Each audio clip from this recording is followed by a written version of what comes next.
What's up, my legends? Remember, you're not lifted until you join the Noti squad. But what is up, guys? It's Adrian here, bringing you guys another Dayz top 10 tips video here today. And I feel like a lot of these tips are very important, especially now since the update has released. And I've been playing for quite some time now. I'm still messing around, I'm still struggling to find loot, but that's not the reason why you guys are here. You guys are here for my top 10 tips, and these are 10 tips that actually will help a lot, especially with the new update, because a lot of these are more recent. So starting off, number one, you can actually wallbang enemies, and if you don't know what that is, that's like shooting through objects such as fences or doors. So if you see someone and you know they're behind a door or behind a fence, if you actually take shots at them, 9 times out of 10 you more than likely can actually damage them. And the thing about that is it works depending on the caliber of bullet that you're shooting. So if it's a smaller round such as the SMG, it's less likely to actually penetrate and do damage. But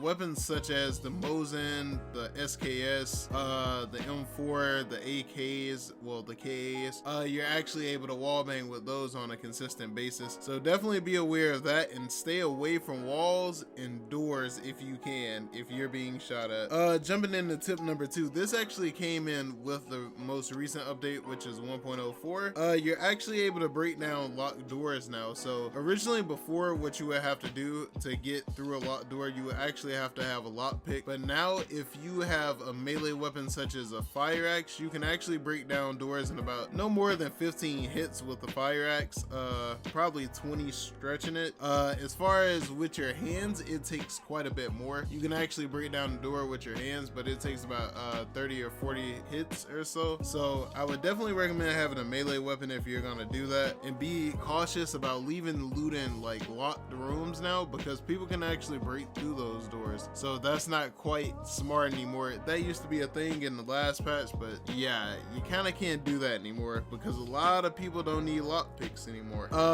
Number 3, building crates. You can actually build crates now in game and stash them in different places. I definitely think they are well worth having. They hold 50 slots. Like, even with me today, my base actually got raided today, but fortunately enough, we had dug so many different crates around, the people didn't even end up stealing anything. They only checked our tents and they didn't find anything. So it's definitely a good thing to have. Only thing you actually need is 2 planks, and how you get those is you would chop down a tree, and then you would take out your handsaw, and then you could cut it into planks. You would get 3 planks when you cut it. You only actually need 2, and it takes about 10 screws, and then you can bind the 2, and that's how you make a crate. So you can bind the the planks with the nails, and then you'll have yourself a crate. I really find it really good for storing smaller weapons or even bigger weapons. I would say like an AR or SMG, because it's only 50 slots, and I know most ARs are like 20 and up, so just be careful. You can store ammo, food, whatever you generally need in it. It's like a smaller version of a sea chest in a way. Well, that's pretty much what it is, but the sea chest is a lot better if you can find it, but this is great to have if you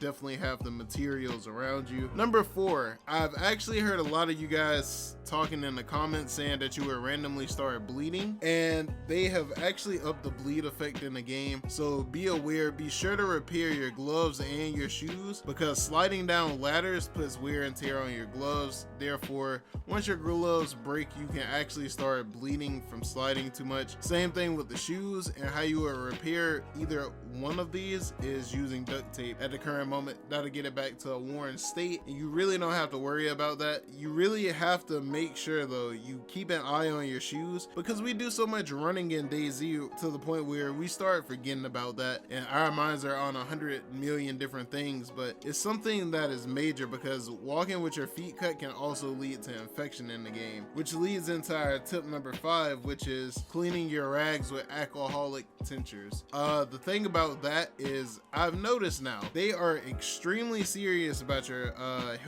being healthy in the game and making sure that you're clean now, because even if you use rags that you freshly just cut up, you still run the chance of getting an infection just by putting those rags on. So you have to make sure that you actually clean it with the alcoholic tincture, which they're not really hard to find. They're a smaller bottle, as you guys can see. They're a very smaller bottle, but typically you can find them in like storage rooms and stuff like that, sitting on shelves.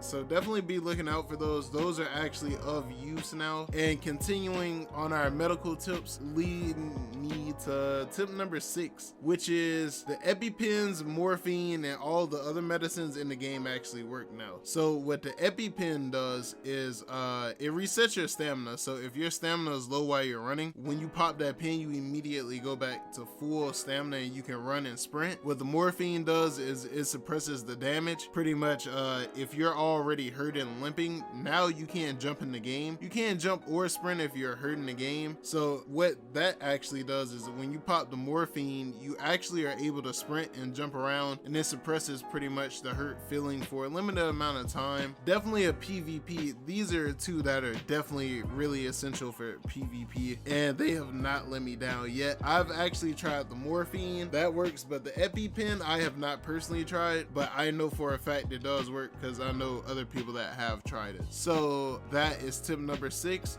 Tip number 7, for you guys that are trying to be stealthy and really want to avoid the zombies, what you can actually do is with this update, now that you're able to throw items, if you throw an item a far enough distance and it lands nearby a zombie, the zombie actually becomes attracted to that item rather than you. So definitely use that when you're moving through towns and stuff and you're noticing hordes of zombies. Just kind of throw an object off in the distance to kind of get their heads off game. Also, a bonus tip to go along with that, smoke grenades actually attract zombies, so be sure to pick up those smoke grenades. They come in clutch, and you can also pin them to yourselves, which is 2 bonus tips in one. I felt like I should share that with you guys. Tip number 8, when you're in a gunfight, never lay down. So I know occasionally when I'm being shot at, like I found myself trying to lay on the ground, especially if it's a sniper and I can't spot him immediately, but that is putting me in the worst predicament possible actually. Laying down, the grass doesn't actually render out a certain distance, so if they're far enough away, they can actually still see you just laying on the grass. It pretty much just looks like you're just laying on flat land and you're a sitting goose pretty much. So what you want to do is, if you're gonna actually lay down during fights, make sure you're close enough to the point where you know the grass render and he really can't see you at that point, which I would say probably within 100 yards or so. Like if they're that close, then do it, but even then it's not really worth it. So you really just gotta kind of mess around with it. It's useful at a certain moment, but don't overuse it. Tip number 9, this is actually for helping with the sense of direction. I know a lot of you guys have been complaining about the map system. Well, with this update, they actually updated the map boards, the trail maps. When you're leaving different locations, you will see like these trail maps with tables sitting near them. If you actually walk up to the map now, it actually shows you the exact area at which you are on the map, which is great because it helps with finding the names of these places without having to run towards signs, and that sign is generally at the edge of each city as you're leaving. So definitely check around for those, just so you have a general sense of direction, dude. Sometimes you get lost in the woods. It happens to me too, but that's definitely one thing I'm really excited that they added, because I felt like that was always needed. It was no point in having a trail map there if there was no point in, like, if you weren't gonna show us where we were. So that kind of adds flair to the trail map. It makes the trail map make sense. And tip number 10, the shovel is the best melee weapon now, guys. It used to be a can of beans, but for some odd reason, if you heavy attack melee someone with a shovel now, it one-shots them, especially if you hit them in the head. It's a guaranteed one-shot. It's a 2-shot max if like you're hitting them in the body, but if you hit someone in the head, even if they have on like head gear, I've noticed it immediately knocks them out. So it works like that on different enemies, like such as PvP players, and on zombies that also one shots. So be aware of that. But those are all 10 of my tips for today. Hopefully you guys came away with learning something. If you guys didn't learn anything here, hopefully it's just a refresher to some that you've already heard. But if you guys did enjoy the video, definitely be sure to give me a thumbs up and definitely hit that sub button. It is well appreciated, and I'll catch you guys in the next video. Peace.